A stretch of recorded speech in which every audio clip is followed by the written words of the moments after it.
ഓം ശ്രീ സായിറാം.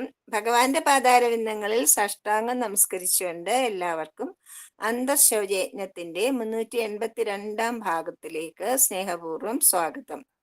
ഇന്ന് നമുക്ക് വേണ്ടി അനൗൺസ് ചെയ്യുന്നത് ശ്രീ ലക്ഷ്മൺ മാഷാണ്. നമുക്ക് വേണ്ടി ഹോസ്റ്റ് ചെയ്യുന്നത് ശിവപ്രസാദാണ്. നമുക്ക് വേണ്ടി വായിക്കാനും അനുഭവം പങ്കുവെക്കാനും പോകുന്നത് ശ്രീ പ്രേമരാജ് വാര്യരാണ്. പ്രേമരാജ് വാര്യറിന്റെ ഒരു പ്രധാനപ്പെട്ട സേവനം എന്ന് പറയുന്നത് സ്നേഹാമൃതധാര എന്ന് പറഞ്ഞൊരു ഓൺലൈൻ ഗ്രൂപ്പ് ഉണ്ട്.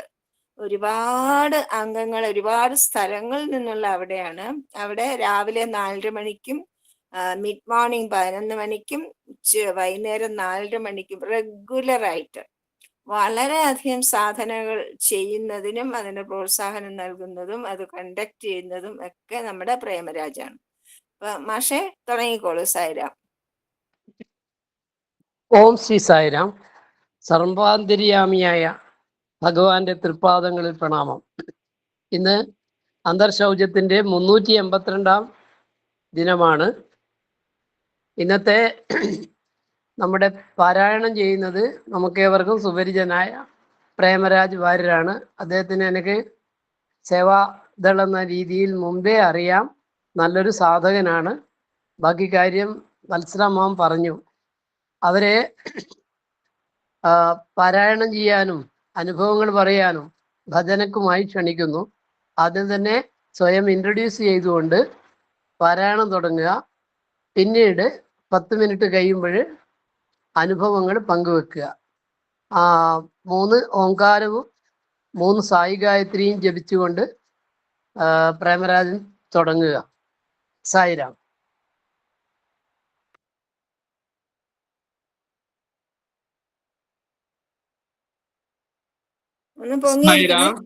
ഒന്ന് പൊങ്ങിയിരിക്കണേ കുറച്ചും കൂടെ. ശരി, ഓക്കെ. സായിരാം. എൻ്റെ പ്രിയ മാതാവായ സായി ഭഗവാന്റെ തൃപ്പാദങ്ങളിൽ സാഷ്ടാംഗ പ്രണാമം. ഇവിടെ കൂടിയിരിക്കുന്ന ഈ ഓൺലൈനിൽ വന്നിട്ടുള്ള എല്ലാ സഹോദരന്മാരുടെ സാഷ്ടാംഗം പ്രണയിച്ചുകൊണ്ട് ഞാൻ എന്നെ പരിചയപ്പെടുത്താം. ഞാൻ മലപ്പുറം ജില്ലയിലെ മഞ്ചേരി സമിതിയിലെ ഒരു അംഗമാണ്. കുറച്ച് ദിവസം മുമ്പേ ഇതേപോലെ വന്നിട്ടുണ്ട്. ഇപ്രാവശ്യം എനിക്ക് അങ്ങനെ ഒരു ഭഗവാൻ അവസരം തന്നു. അപ്പൊ ഞാൻ എല്ലാവരും മുമ്പിലും ഒരിക്കൽ കൂടി എൻ്റെ ചെറിയ അനുഭവം മറ്റും പറയാനായിട്ട് ശ്രമിക്കുകയാണ്. എത്രത്തോളം ശരിയാവുമെന്ന് അറിയില്ല. എന്തെങ്കിലും തെറ്റുകുറ്റങ്ങൾ വരികയാണെങ്കിൽ എല്ലാവരും ക്ഷമിക്കണം.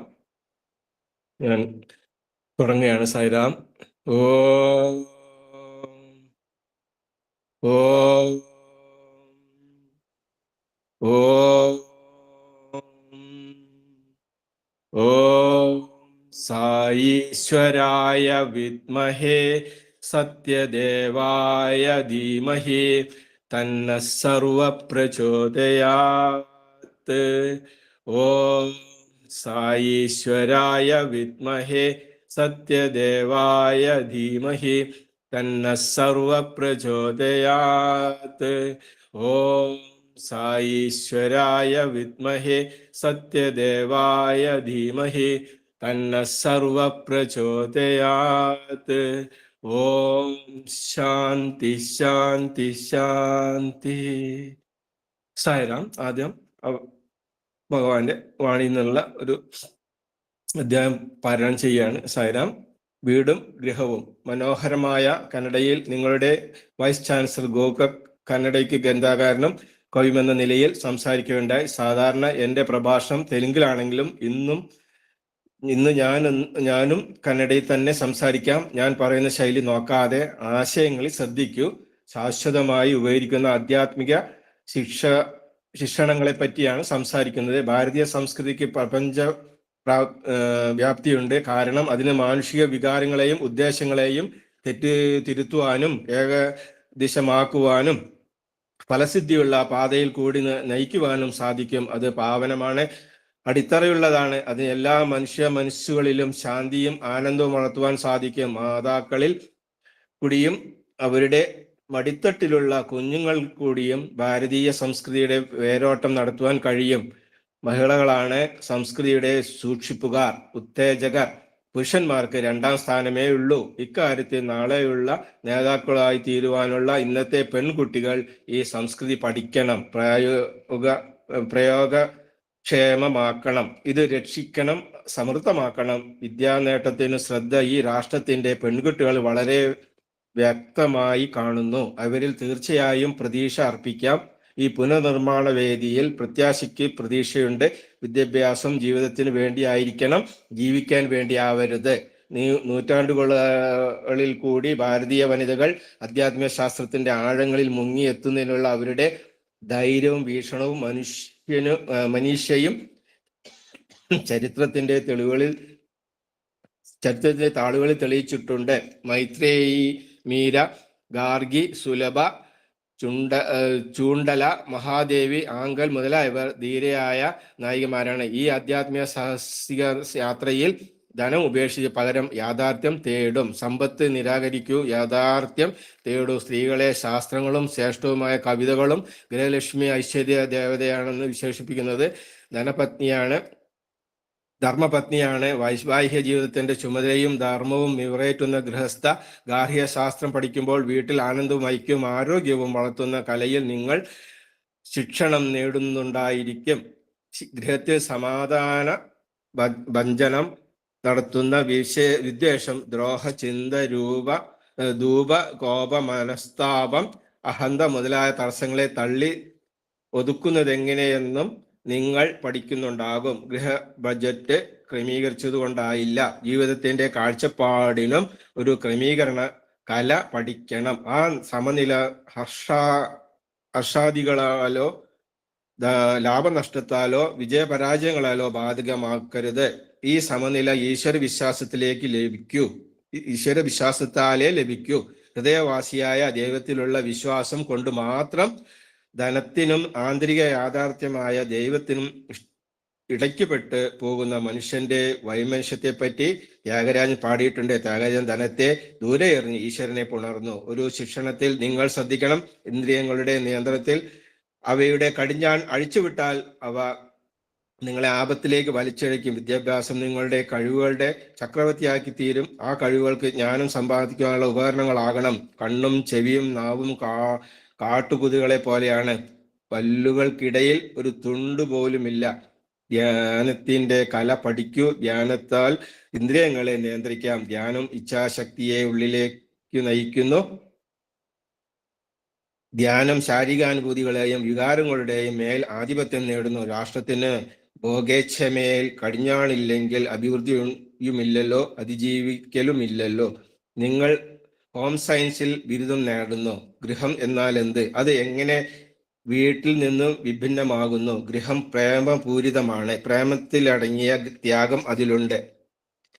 പ്രേമം പ്രസരിപ്പിക്കുന്ന ആനന്ദം, പ്രേമം പകർന്നിരുന്ന ശാന്തി ഗൃഹത്തിന്റെ ചമൽക്കാരമാണ്. മാതാപിതാക്കളും കുട്ടികളും ജീവിതം ചെലവഴിക്കുന്ന വെറും കെട്ടിടമല്ല ഗൃഹം. കുട്ടികൾക്ക് അതിനു വേണ്ടി ആഗ്രഹിക്കുന്നുമില്ല. അച്ഛന്മാർക്ക് അവിടെ ശാന്തിയും ഇല്ല.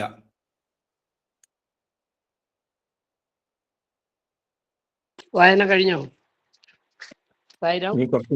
കുറച്ചും കൂടി ഉണ്ട്. അല്ല, ഇതുവരെ വായിച്ചാ മതി. ഏതാണ്ട് 2 മിനിറ്റ് കഴിഞ്ഞു. ഇനി പ്രേംരാജ് ഭഗവാനുമായിട്ടുള്ള അനുഭവങ്ങൾ പങ്കുവെച്ചോളൂ. സായിരാം.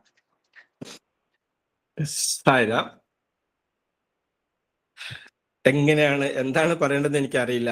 കാരണം 1997 ഭഗവാനെ കാണുവാനുള്ള ഒരവസരം,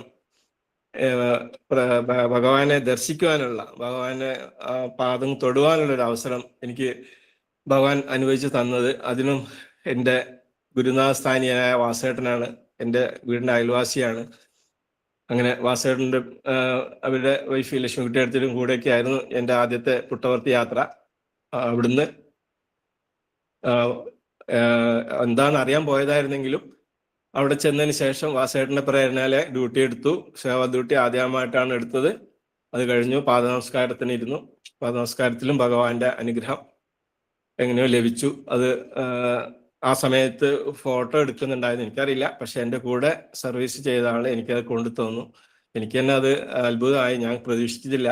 അങ്ങനെ ഭഗവാൻ എന്നെ തലയിൽ കൈവച്ച് അനുഗ്രഹിക്കുന്ന ഒരു ഫോട്ടോ ആയിരുന്നു അത്. പിൻകാലത്താണ് അതിൻ്റെ ആ ശക്തി, അതിൻ്റെ ആ വിശ്വാസത്തിലേക്ക് എന്നെ കൊണ്ടുപോകുന്നു, ഭഗവാനിലേക്ക് എന്നെ അടുപ്പിക്കുന്നു എന്നുള്ളതിന് എനിക്ക് തെളിവായി വന്നത്. അതിനുശേഷം പിന്നീടുള്ള കാലം അത്രയും സമിതികളിൽ ഞാൻ പോകാൻ തുടങ്ങി. വ്യാഴാഴ്ച സമിതി ഉണ്ടാവും. പിന്നെ എല്ലാ ഭഗവാന്റെ കാര്യങ്ങളിലും അങ്ങനെ സജീവമായിട്ട് നിൽക്കാനുള്ള അവസരം ഭഗവാൻ എനിക്ക് തന്നു. പുട്ടവർത്തിയിലെ സർവീസിനും ആ സമയം മുതൽക്ക് ജനുവരിയിലും ജൂലൈയിലും തുടർച്ചയായിട്ട് 2001 വരെ പോയി. 2001 ഡിസംബർ ആകുമ്പോഴേക്ക് ഞാനും എൻ്റെ വൈഫും 2 കുട്ടികൾക്കും വേറൊരു വീട് വാങ്ങി അങ്ങോട്ടേക്ക് താമസം മാറ്റേണ്ടി വന്നു. ആ സമയത്ത് അവിടെ ചെറിയ കുട്ടികളായതുകൊണ്ട് എനിക്ക് അതേ ദിവസം വിട്ടു നിൽക്കാൻ പറ്റാത്തൊരു സാഹചര്യമായതുകൊണ്ട് കുറച്ചു കാലം എനിക്ക് സേവാദൾ സർവീസിന് പോകാൻ പറ്റിയില്ല. പിന്നെ തുടർച്ചയായിട്ട് പോകാൻ കഴിഞ്ഞു. അതിൻ്റെ ഇടയിൽ 1 പ്രാവശ്യം 2 പ്രാവശ്യമൊക്കെ പോയെങ്കിലും പിന്നെ തുടർച്ചയായിട്ട് തുടങ്ങിയത് 2019 മുതലാണ്. അത് കഴിഞ്ഞ് കോവിഡ് വന്നിട്ട് പിന്നെ നിന്നു. പിന്നെ അതിന് ശേഷം വീണ്ടും 2022 മുതൽക്കാണ് പിന്നെ അവസരം ഭഗവാൻ തന്നത്. അന്ന് മുതൽ തുടർച്ചയായിട്ട് പോരുന്നുണ്ട്. ഇടയ്ക്ക് വെച്ച് കാലിന് സുഖമില്ലാത്തത് കാരണം 2 സേവാദൾ സർവീസ് പോകാൻ പറ്റിയില്ല. കഴിഞ്ഞ ജൂലൈയിൽ പോയി. അങ്ങനെ ആ സർവീസ് അങ്ങനെയാണ്. അതിൻ്റെ ഇടയിൽ ഭഗവാന്റെ സച്ചരിത പാരായണത്തിനുള്ള ഒരു പ്രേരണ എൻ്റെ മനസ്സിലേക്ക് കൊണ്ടുവന്നു ഭഗവാൻ. തപോവനത്തിന്റെ പാരായണം, എല്ലാ ദിവസവും ഒരു അധ്യായം വെച്ചുള്ള പാരായണം. അത് 2020 നവംബർ 23-ാം തീയതി ആയിരുന്നു അത് തുടക്കമിട്ടത്. അതിൽ കുറേ സായി വിശ്വാസികളുടെ സാന്നിധ്യം ഉണ്ടായി. അതങ്ങനെ കൂടുതൽ ഭഗവാൻ അത് മറ്റുള്ളവരിലേക്കും ആ ലിങ്ക് എത്തിച്ചു. അങ്ങനെ അത് ഏകദേശം കേരളത്തിലും ഇന്ത്യയിലും വിദേശത്തുള്ള വിശ്വാസികളെ വരെ അതിൽ പങ്കാളികളായിട്ട് തുടരുന്നുണ്ട്. എല്ലാം ഭഗവാനാണ്. എനിക്കറിയില്ല, ഞാനിതൊന്നും മുൻകൂട്ടി കണ്ടതുമല്ല, പ്ലാൻ ചെയ്തതൊന്നുമല്ല. ഭഗവാൻ അത് അങ്ങോട്ട് നയിച്ചു. അങ്ങനെ മുന്നിലേക്ക് നീങ്ങുന്നുണ്ട്.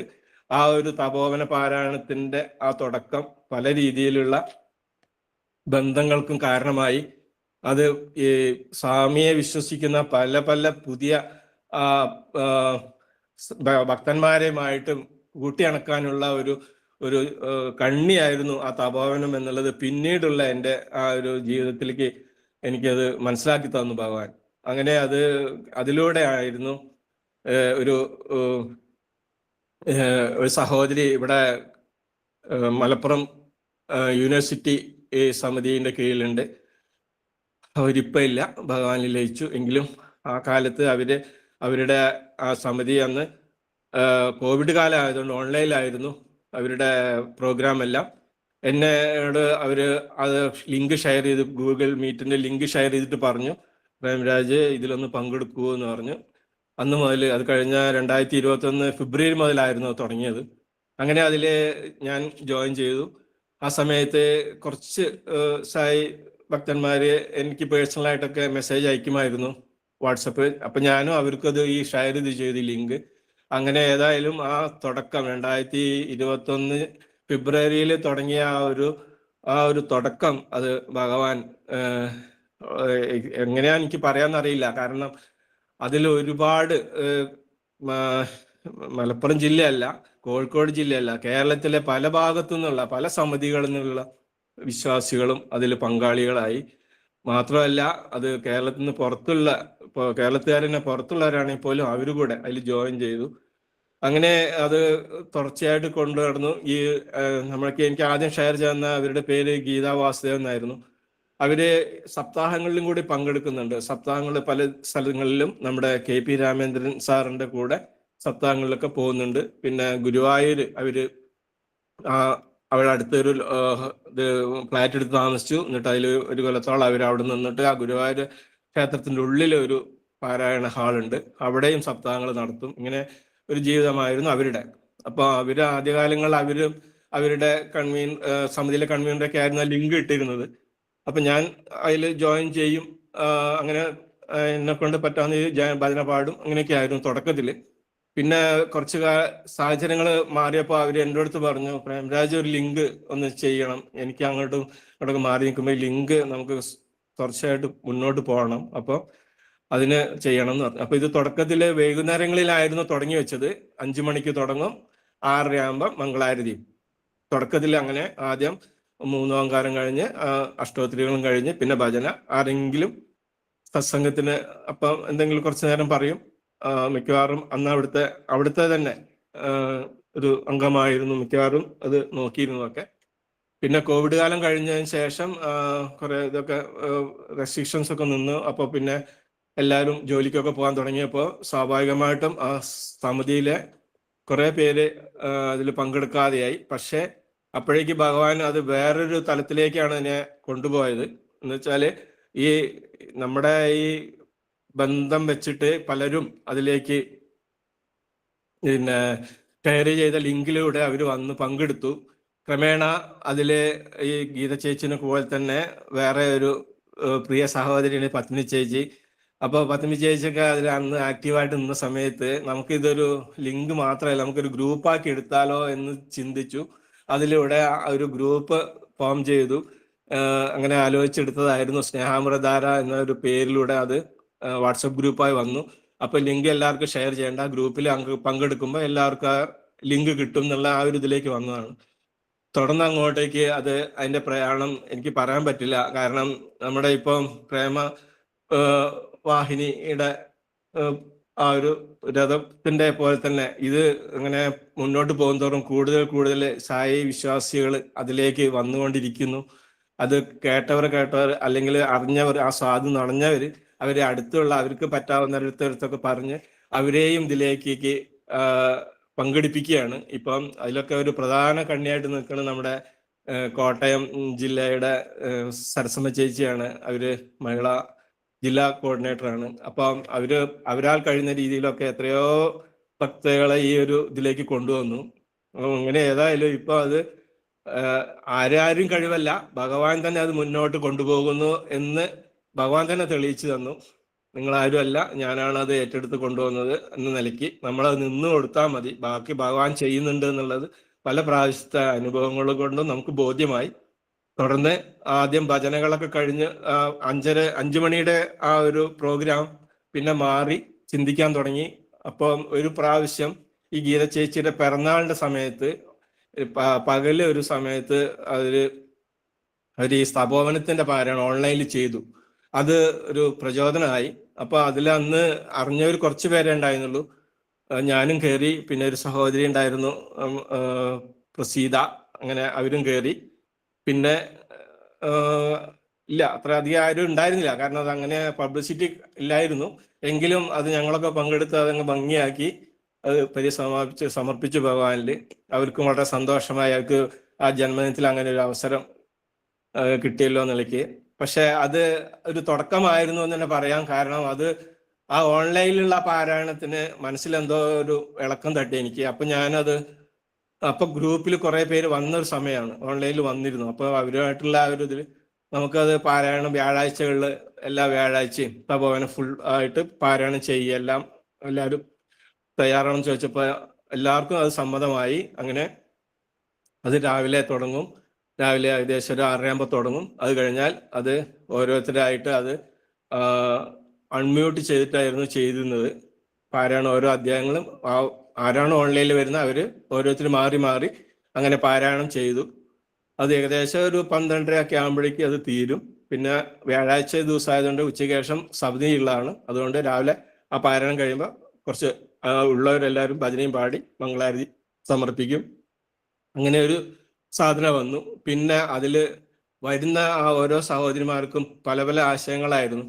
അപ്പൊ പിന്നെ വന്നപ്പോൾ അടുത്ത ഇത് വന്നത് അവിടെ വേദം ചൊല്ലണം.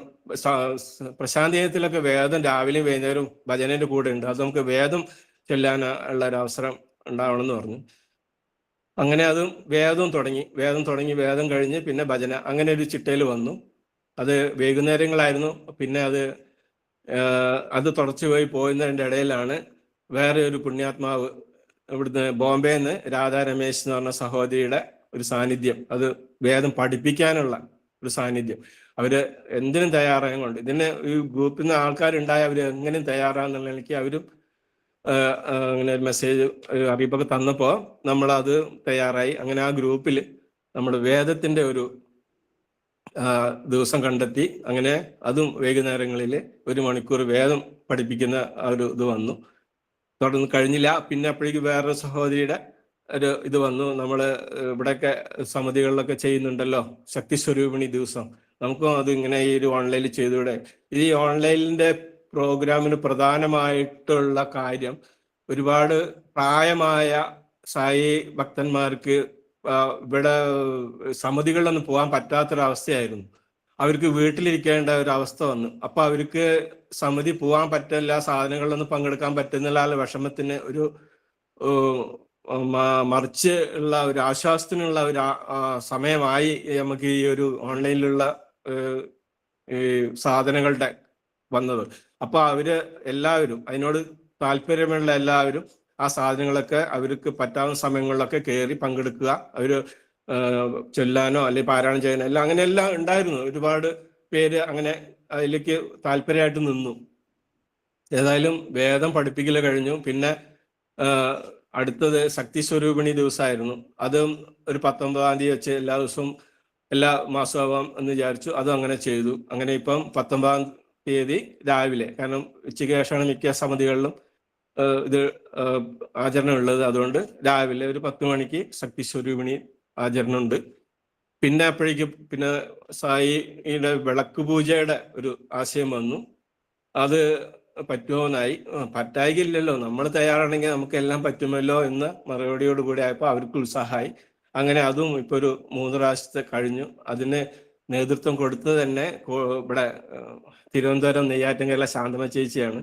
അവരുടെ ആ ഒരു നിസ്വാർത്ഥമായ ആ ഒരു സർവീസ് കൊണ്ട് ഒരുപാട് ഓൺലൈനിൽ വരുന്നവർക്ക് അതൊരു വലിയ ഒരു ഫലപ്രദമായ ഒരു അനുഭവമായി മാറി. പലർക്കും അത്, കാരണം കേട്ടുകേൾവിയുള്ളവരുണ്ട്, സമിതി പോകാൻ പറ്റാതെ കൊണ്ട് അങ്ങനെ വീട്ടിലേ ഇരിക്കുന്നു, എന്ത് ചെയ്യണമെന്ന് അറിയാതെ എന്നുള്ള അവസ്ഥയിലേക്കായിരുന്നു. ആ സമയത്താണ് നമ്മൾ ഈ ഓൺലൈനിൽ കൂടെ ഇതൊക്കെ അവർ കൃത്യമായിട്ട് അവരെന്തൊക്കെ ചെയ്യണം എന്നൊക്കെ മുൻകൂട്ടി പറഞ്ഞ് അതെല്ലാം അറേഞ്ച് ചെയ്ത് അങ്ങനെ അതും വളർന്നു. പിന്നീട് ഇതിന്റെ മുഖ്യധാരയിലേക്ക് വേറെ വന്നെന്ന് പിന്നെ ഒരു സിദ്ധിഷായി പാരായണമായിരുന്നു. അത് വേറൊരു സഹോദരിക്ക് വളരെ വിഷമം വന്ന സമയത്ത് അവര് നമ്മുടെ ഈ വേദം പഠിപ്പിക്കുന്ന രാധ രമേശ് ടീച്ചറായിട്ട് ഒരു സംസാരിച്ചതിന് ഇടയിലാണ് അവരുടെ ഒരു ഉപദേശം കിട്ടിയത്. ഇത് സപ്താഹമായിട്ട് പാരായണം ചെയ്യും, 9 പ്രാവശ്യം സപ്താഹം പാരായണം ചെയ്യൂ ഷിതി സച്ചിരിതം, അപ്പൊ അതിനനുസരിച്ചുള്ള മാറ്റങ്ങൾ ജീവിതത്തിൽ ഉണ്ടാകും, അവരങ്ങനെയൊക്കെ ചെയ്യാറുണ്ടെന്ന് പറഞ്ഞു. അങ്ങനെ അവര് ആ സഹോദരി ചെയ്തു. അവർക്ക് അതിൻ്റെതായ നേട്ടങ്ങൾ അവർ ജീവിതത്തിൽ കണ്ടപ്പോൾ അവരത് പിന്നെ ഷെയർ ചെയ്തു, എന്നോട് പറഞ്ഞു ഇങ്ങനെയൊക്കെ ഒരു ഇത് നടക്കുന്നുണ്ട്, നമുക്കെന്താ സാധ്യമാവില്ല എന്ന് ചോദിച്ചു. ഞാൻ അപ്പൊ എനിക്കത് ഉൾക്കൊള്ളാൻ കഴിഞ്ഞില്ല. കാരണം സപ്താഹമാണ്, അത് 9 പ്രാവശ്യം 9 ആഴ്ച വേണം കണ്ടിന്യൂസ് ആയിട്ട്. അത് എങ്ങനെയാ നടക്കുക എന്നൊന്നും എനിക്ക് അറിയില്ല. കാരണം അത് ദിവസം നമ്മൾ പാരായണം ചെയ്യേണ്ട ഒരു ഇതാണ്. അതിനൊരു വീഴ്ച പറ്റാൻ പാടില്ല. കാരണം 9 ആഴ്ചയും നമ്മളത് ചെയ്ത് സമർപ്പിക്കണം. അങ്ങനെയാണ് നമ്മുടെ പ്രാർത്ഥന തന്നെ. എന്തായാലും അവരുടെ ആ ഒരു ആഗ്രഹം ഭഗവാനിലേക്ക് സമർപ്പിച്ചപ്പോൾ അത് അടുത്ത ദിവസങ്ങളിലേക്ക് തന്നെ അത് പ്രായോഗികമായി എന്ന് തന്നെയാണ് പറയേണ്ടത്. അങ്ങനെ അത് 9 പ്രാവശ്യ പാരായണം ഇപ്പം 12 9കളായി. ഇപ്പൊ ഈ നവംബർ മാസം 27-ാം തീയതി ആകുമ്പോഴേക്ക് 12 9കളുടെ സമർപ്പണമാണ് വരുന്നത്. അത് ഇപ്രാവശ്യം ഭഗവാനോട് പ്രാർത്ഥിച്ച കോട്ടയം സമിതിയിലാണ് രാവിലെ 27-ാം തീയതി രാവിലെ. അപ്പോൾ ആ സപ്താഹത്തിന്റെ 9 സപ്താഹത്തിന്റെ ഇടയിൽ പല സഹോദരിമാർക്കും പേടി, കാരണം 9 തയ്ക്കാൻ പറ്റിയില്ലെങ്കിലോ. അപ്പൊ അവർക്കൊക്കെ അതിൽ ചേരാനൊരു വിഷമം. ആ ഗ്രൂപ്പിൽ ഇതൊക്കെ ഓരോ സമയത്തും ഓരോ ഗ്രൂപ്പ് ഉണ്ടാക്കേണ്ടി വന്നു. ഏതായാലും അവർ ആ ഗ്രൂപ്പിലേക്ക് ചേരാൻ ഉള്ള വിഷമമുണ്ട് അവർക്ക്. കാരണം പേടിയായതുകൊണ്ടാണ്, അവർക്ക് ചെയ്യാൻ പറ്റില്ലേ എന്നൊരു സംശയം. അപ്പൊ അവരുടെ ആ ഒരു ഇതിന് ആശ്വാസം കൊടുക്കാനും ആഴ്ചയിലുള്ളത് വെച്ചു, ഒരു സപ്താഹം വീക്കിൽ മാത്രമായിട്ട്. അപ്പൊ 9 എന്നുള്ള ഒഴിവാക്കിയിട്ടുള്ള സപ്താഹം വെച്ചപ്പോൾ എല്ലാവരും അതിൽ താല്പര്യമായിട്ടുണ്ട്. പക്ഷെ അവരൊക്കെ ശരിക്കും ഇപ്പൊ ചെയ്യുന്നത് 9 പ്രാവശ്യം ചെയ്യുന്നുണ്ട്. പക്ഷെ അവര് മനസ്സിലെന്താ വെച്ചാൽ ഇതാ ഒരാഴ്ചയിലേ ഉള്ളൂ എന്ന നിലയ്ക്കാണ് അവർ നോക്കുന്നതെങ്കിലും അവിടെ തുടങ്ങി വെച്ചവരൊക്കെ ഇപ്പോഴും അത് തുടർച്ചയായിട്ട് തന്നെ ചെയ്യുന്നുണ്ട്. പക്ഷെ അവരുള്ളിൽ എന്താ വെച്ചാൽ 9 അല്ലല്ലോ, ആ ഒരു സമാധാനത്തിലാണ് അവർ ചെയ്യുന്നത്. ഏതായാലും അത് ഇപ്പോഴങ്ങനെ പോരുന്നു. ആദ്യത്തെ 9 പ്രാവശ്യം കഴിഞ്ഞപ്പോൾ നമ്മുടെ തിരുവില്ലാമല ക്ഷേത്രത്തിലായിരുന്നു അതിന്റെ സമർപ്പണം. ആ 9 പ്രാവശ്യത്തെ സപ്താഹം കഴിഞ്ഞു തിരുവില്ലാമല ശ്രീതി ക്ഷേത്രത്തിൽ വെച്ചിട്ട് അന്ന് നമ്മൾ ഒരു ദിവസത്തെ ദിവസം അവിടുത്തെ സമർപ്പണമാക്കി. വ്യാഴാഴ്ച ദിവസങ്ങളാണ് സമർപ്പണം വെക്കാറ്. അപ്പൊ അത് ആദ്യത്തെ ദിവസം അവിടെ വെച്ചു. തിരുവനന്തപുരത്ത് നിന്നടക്കം കോഴിക്കോട് നിന്നും വടകര നിന്നടക്കം പലരും അതിൽ പങ്കെടുത്തു. ഏതായാലും അത് വളരെ ഭംഗിയായിട്ട് തന്നെ അവിടെ സമർപ്പിക്കാൻ സാധിച്ചു. തുടർന്നുള്ള പിന്നെ 9 പ്രാവശ്യം കഴിഞ്ഞപ്പം കോഴിക്കോട് ഷീതി അമ്പലത്തിൽ വെച്ചായിരുന്നു. അത് കഴിഞ്ഞു. പിന്നെ 2024 മെയ് മാസത്തില് ഷിർഡിയിലേക്ക് നേരിട്ട് ഭഗവാന്റെ സമാധി ദർശിക്കാനും അവിടെ ഇരുന്ന് പാരായണം ചെയ്യാനുള്ള ഒരു ആഗ്രഹം ഭഗവാനിൽ പ്രാർത്ഥിച്ചു. അങ്ങനെ അതിനും ഗ്രൂപ്പിൽ നിന്ന് പലരും വന്നു, അവിടെ സമർപ്പിച്ചു. തുടർന്നുള്ള ഓരോ 9 കഴിയുമ്പോഴും കോഴിക്കോട് പോയി. അത് കഴിഞ്ഞിട്ട് തിരുവനന്തപുരം ഫോർട്ട് സമിതിയിൽ വെച്ചു. പിന്നെ അത് കഴിഞ്ഞതിന് ശേഷം വീണ്ടും ഷിർഡിക്ക് പോയി. കഴിഞ്ഞ 2024 നവംബറിൽ ഷിർഡിക്ക് പോയി. പിന്നെ ജനുവരി മാസം എറണാകുളം തേവര ഷിർഡി അമ്പലത്തിൽ വെച്ച് സമർപ്പിച്ചു. മാർച്ച് മാസം പുട്ടപർത്തിയിൽ പോയി. പുട്ടപർത്തി ചെന്ന് അവിടെ ജനറൽ സ്റ്റോറിന്റെ അപ്പുറത്ത് ഒരു പാർക്ക് പോലെയൊക്കെ ഉണ്ട്, ഇരിക്കാനുള്ള സൗകര്യമുണ്ട്. അപ്പോൾ ആ മാർച്ച് മാസം പുട്ടപർത്തിയിൽ വെച്ചിട്ട് കഴിഞ്ഞ ഈ 2025 മാർച്ച് മാസം പുട്ടപർത്തിയിൽ വെച്ചിട്ടുള്ളായിരുന്നു സമർപ്പണം ഉണ്ടായിരുന്നത്. അന്നാണ് ഞങ്ങൾക്കൊരു വിലമതിക്കാനാവാത്ത രത്നക്കല്ല് ഞങ്ങൾക്ക് ഭഗവാൻ തന്നത്. നമ്മുടെ വത്സല ചേച്ചിയെ അവിടെ വെച്ച് പരിചയപ്പെട്ടു. അത് ഒരു തുടക്കമായിരുന്നു എന്നുള്ളത് പിന്നീടാണ് മനസ്സിലായത്. വത്സല ചേച്ചി ഈ വേഴാമ്പില് മഴയ്ക്ക് വേണ്ടി കാത്തിക്കുന്ന പോലെ തോന്നിപ്പോയി. വാസു ചേച്ചിയുടെ പിന്നീടുള്ള സമീപനങ്ങൾ കണ്ടപ്പം അത്രമാത്രം അത് ഈ ഗ്രൂപ്പായിട്ട് ഇഴകി നിൽക്കുന്നു. അവരോട് എന്ത് പറഞ്ഞാലും അവർ തയ്യാറ്. എന്ത് ചെയ്യാൻ പറ്റുമെന്ന് ചോദിച്ചാൽ അവർക്ക് ഇല്ലാന്നില്ല. അത് അവർക്ക് എപ്പോ പറഞ്ഞ അപ്പോഴേക്കാവാം എന്ന രീതിയിലുള്ള ഒരു സമീപനമായിരുന്നു. അപ്പൊ ഈ അടുത്ത് വരെ അവരുടെ സത്സംഗത്തിനും ഇനിയിപ്പം പുതിയതായിട്ട് ഉള്ളതെന്ന് വെച്ചാൽ ഭഗവത്ഗീതയുടെ ഒരു പഠന ക്ലാസ് ആണ്, അതിനും അവർ തയ്യാറാണ്. അപ്പൊ ഈ ഭഗവാന്റെ ബർത്ത്ഡേ കഴിഞ്ഞാൽ നമുക്ക് തുടങ്ങാം. അവര് എല്ലാ ബുധനാഴ്ചകളിലും 5:30 മണിക്ക് നമുക്ക് വെക്കാം. അപ്പൊ എന്ത് നമ്മൾ ഗ്രൂപ്പിൽ വേണ്ടി വരുമ്പോഴും വത്സല ചേച്ചി അതിന് മുമ്പിലാ, എന്തിനും തയ്യാറാ. അപ്പൊ അവിടുന്ന് കിട്ടിയ ആ രത്ന വൈഡൂര കല്ല് തന്നെയാണ് ഈ ഗ്രൂപ്പിനെ സംബന്ധിച്ച വത്സല ചേച്ചി. പിന്നീട് അങ്ങോട്ട് അടുത്ത ഈ കഴിഞ്ഞ മെയ് മാസം ഷിർഡിക്ക് പോയിരുന്നു. പിന്നെ കഴിഞ്ഞ് ജൂലൈയിൽ വീണ്ടും തിരുവല്ലാമല വന്നു. പിന്നെ സെപ്റ്റംബറിൽ ഇവിടെ ഒലവക്കോട് സമിതിയിൽ വെച്ചായിരുന്നു. അവിടെ ഭഗവാൻ വന്ന് തറക്കല്ലിട്ട സമിതിയാണെന്ന് അവിടെ ചെന്നപ്പോഴാണ് അറിഞ്ഞത്. അവിടെ ഒലവക്കോട് സമിതിയിൽ നിന്ന് പാരായണം കഴിഞ്ഞ് അവിടെ പാലക്കാട് ഷിർദി അമ്പലമുണ്ട്, അവിടെ പോയി. അവിടെ മധ്യാഹ്നാരതി കണ്ടു. അത് കഴിഞ്ഞിട്ട് അവിടുന്ന് പ്രസാദ കൂട്ടും കഴിഞ്ഞതിന് ശേഷമാണ് മടങ്ങിയത്. ഇനിയാണ് അടുത്ത പ്രാർത്ഥന കോട്ടയം സമിതിയിൽ വെച്ചിട്ട് 27-ാം തീയതി സമർപ്പിക്കണം എന്നുള്ളത്. അതിന് എല്ലാവരും പ്രാർത്ഥനയാണ് അത് ഭംഗിയാക്കി തരാൻ. പിന്നെ അതിന് പ്രധാനമായി എന്നുള്ളത് കോട്ടയത്തിന്റെ ഒരു മെയിൻ ആയിട്ടുള്ള നമ്മുടെ സഹോദരിയാണ് സരസമ്മ ചേച്ചി. സരസമ്മ ചേച്ചിയെ കുറിച്ച് പറഞ്ഞാൽ ശരിക്കും എത്ര പറയണമെന്ന് അറിയില്ല. കാരണം വെച്ചാൽ അത്ര ഒരു കോർഡിനേഷൻ ഉള്ള ഒരു സായി ഭക്തയാണ്. അവരെ കൊണ്ട് ചെയ്യാൻ പറ്റാവുന്നൊക്കെ അവർ ചെയ്യുന്നുണ്ട്. അപ്പോ അവര് ആ ഭാഗം ചിന്തിക്കേണ്ട, ഞങ്ങൾ നോക്കിക്കോളാം എന്നൊരു വാക്കാ തന്നത്. അപ്പൊ അത് കേട്ടപ്പോൾ വളരെ സന്തോഷം. കാരണം ഭഗവാൻ ഇതിനൊക്കെ ഓരോരുത്തരും ഒരുക്കി തരുന്നുണ്ടല്ലോ. നമ്മൾ എന്തെങ്കിലും ഭഗവാനോടൊന്ന് പ്രാർത്ഥിച്ചാൽ ഭഗവാൻ അത് ശരിയാക്കി തരുന്നുണ്ട്. അത് ഏത് വിധത്തിലാണെന്ന് അറിയില്ല, പക്ഷെ അത് കൃത്യമായിട്ട് അത് ചെയ്തു തരുന്നുണ്ട്. അപ്പോൾ ഇനിയുള്ള ഓരോ പ്രാർത്ഥനകളും ഭഗവാന്റെ അനുഗ്രഹം എപ്പോഴും നമുക്കുണ്ടാവട്ടെ എന്ന് മാത്രമാണ്. ആ ഒരു ഗ്രൂപ്പിനെ കുറിച്ച് പറയാൻ വെച്ചാൽ അത് അത്രമാത്രം അത് എല്ലാവരും അതിൽ പങ്കെടുക്കുന്ന എല്ലാവരും അത്രയും ഒരു സമർപ്പണത്തോടു കൂടി തന്നെയാണ് ഈ നിമിഷം വരെയും. അത്രയ്ക്കുണ്ട് അവരൊക്കെ ആ ഗ്രൂപ്പിനോടുള്ള ഒരു സമീപനം. ഓൺലൈനിലാണെങ്കിൽ പോലും ദിവസവും രാവിലെയും വൈകുന്നേരവും ഇവരെ ഒച്ച കേട്ട് കഴിഞ്ഞാൽ നമ്മള് കുടുംബത്തിന്റെ ഒരു വീട്ടിന്റെ ഉള്ളിലുള്ളവർ തമ്മിലുള്ള ഒച്ചയാണ് പരസ്പരം കേൾക്കുക. പക്ഷെ നമ്മുടെ അച്ഛനമ്മ അല്ലെങ്കിൽ സഹോദരങ്ങളൊക്കെ വേറെ വീട്ടിലാണെങ്കിൽ നമുക്ക് ഇത്രയും ഒരു സംസാരം ശബ്ദം കേൾക്കില്ല തമ്മിലുള്ള. കാരണം അവർ ദൂരെയാണല്ലോ. അപ്പൊ എപ്പോഴും പോയി കാണുമ്പോഴോ അല്ലെങ്കിൽ ഫോൺ ചെയ്യുമ്പോഴേ നമ്മൾ ഒച്ച കേൾക്കുള്ളൂ. ഇത് തുടർച്ചയായിട്ട് രാവിലെയും വൈകുന്നേരവും നമ്മൾ ഇവരുടെ ഈ തമ്മിലുള്ള സംസാരങ്ങൾ കേൾക്കുമ്പോൾ കണ്ടില്ലെങ്കിലും അത്രമാത്രം അടുപ്പത്തിലാണ് ആ ഗ്രൂപ്പിന്റെ ഓരോ അംഗങ്ങളും തമ്മിലുള്ളത്. പിന്നെ നേരിട്ട് കാണുന്ന സന്ദർഭത്തിൽ അങ്ങോട്ട് ചോദിക്കും പേര് ഇതല്ലേ. കാരണം വെച്ചാൽ സംസാരം അത്രമാത്രം അവർ ഉൾക്കൊണ്ടിട്ടുണ്ടാവും. അവരാരെന്നുള്ളത് ആ മുഖം പരിചയം മാത്രമേ ആവശ്യമുള്ളൂ, ബാക്കിയൊക്കെ അവർക്ക് അറിയാം. അത്ര വരെ എത്തി. അങ്ങനെ ഇതൊരു എനിക്ക് പറയാൻ അറിയില്ല അത് ആ ഗ്രൂപ്പിനെ കുറിച്ച്. അത്രമാത്രം അത് ഭഗവാൻ കൊണ്ടുപോകുന്നുണ്ട്. ഇപ്പോ ഇന്നലെ നമ്മുടെ സരിത അയ്യർ ടീച്ചറുടെ സത്സംഗം ഉണ്ടായിരുന്നു രാത്രി 8 മണിക്ക്. ഇന്നലെ വെള്ളിയാഴ്ചയാണ്. ഇതും കൂടെ പറഞ്ഞ് ഞാൻ നിർത്താം സായിര. അപ്പോൾ ടീച്ചർ അറിയാം, നിങ്ങൾ പലർക്കും അറിയുണ്ടാവും, യൂട്യൂബിൽ ഉണ്ട്, ഒരുപാട് കാര്യങ്ങൾ ചെയ്യുന്നു. പിന്നെ വലിയ വലിയ സത്സംഗങ്ങൾ വേദികളിൽ അവർ പോകുന്നുണ്ട്.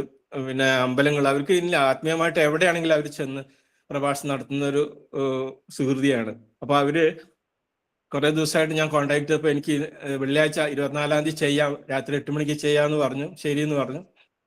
ഏതായാലും അതൊന്ന് വെള്ളിയാഴ്ച ആണ് അവര് സൗകര്യം നോക്കിയുള്ളൂ, വേറെ നോക്കിയില്ല.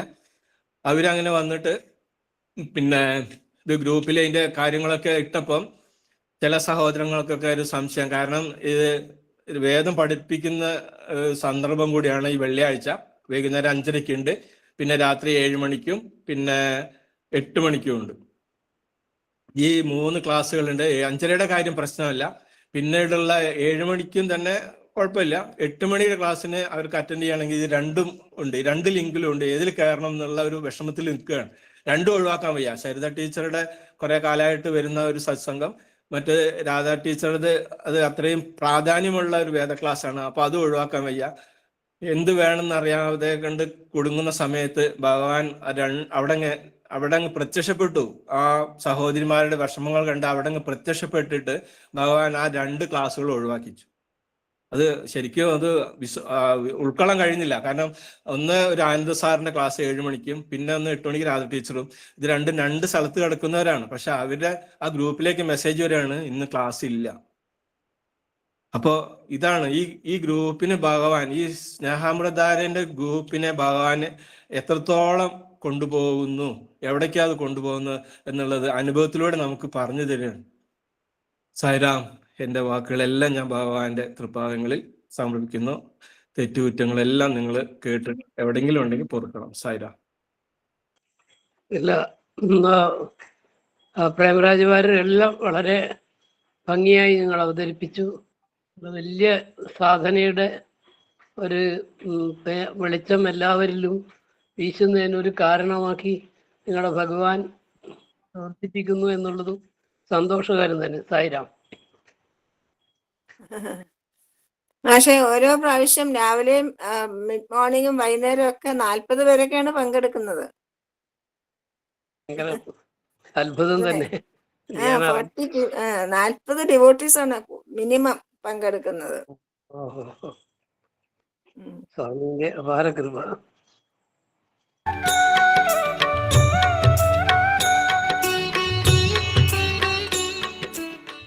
మనం నిరంతరం కూడా హ్యాపీగానే ఉండాలి. We have to be happy all the time. ఏదో కొన్ని కష్టములు నష్టములు భౌతికమైనటువంటి సంభవిస్తుంటాయి.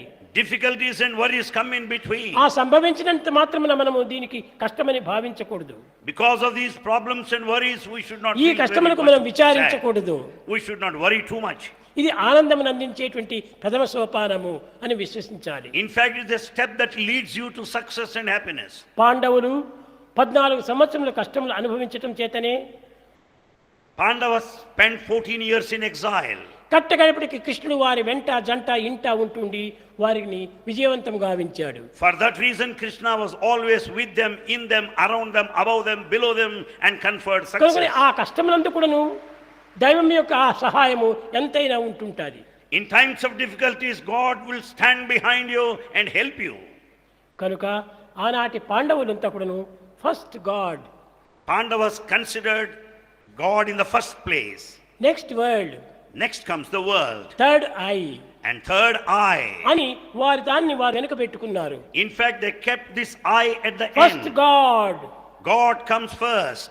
ముందు భగవంతుని పెట్టుకొని ప్రపంచమును వెనుక first. పెట్టుకొని నేను అనేటువంటి అహంకారాన్ని మరింత వెనుకకు పెట్టారు.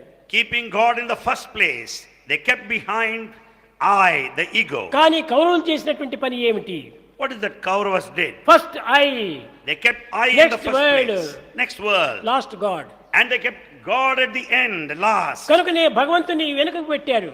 They kept God at the end. కనుకనే వారు అపజయాన్ని పొందారు. Therefore they lost the battle. ఆనందమును ఏమాత్రం వెతికినా చిక్కలేదు. They never experienced happiness nor success. దైవత్వాన్ని సమీపంగా చేసుకున్నటువంటి వానికి ఆనందం ఎప్పుడు కూడా నిండి ఉంటుంది. The one who is close to God experiences him will be మనం ప్రతి blissful. వ్యక్తిని కూడా గౌరవించాలి. We have to respect every person.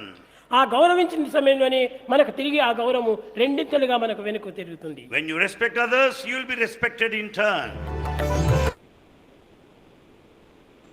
Sai Ram, ഒരു കാര്യം കൂടി പറയണം. എനിക്ക് പ്രധാനപ്പെട്ട ഒരു കാര്യം നമ്മളെ ഗ്രൂപ്പിനെ കുറിച്ച് ദയവായിട്ട് എല്ലാവരും ക്ഷമിക്കണം. സായിരാം, ലക്ഷ്മൺ സാറേ ഒരു മിനിറ്റ് പറയട്ടെ. പറഞ്ഞോളൂ. സായിരാം, ഈ ഗ്രൂപ്പിന് ഓൺലൈനിലാണെന്ന് ഞാൻ പറഞ്ഞു.